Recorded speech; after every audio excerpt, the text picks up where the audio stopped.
Hello, Merry Christmas and Happy New Year.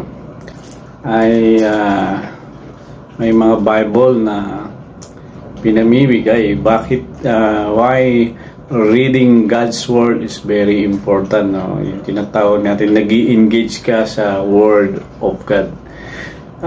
If you try to read the Bible 4 times a week, ito ang magiging resulta. Number 1 is loneliness drop 30%.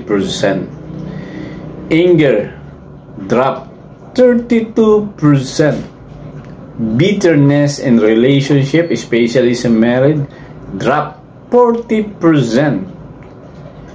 Alcoholism, yung mahilig uminom, drop 57%.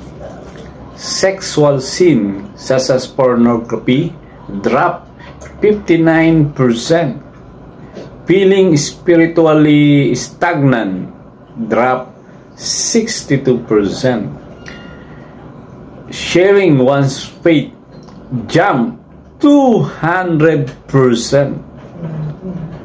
Discipling others, jump 230%.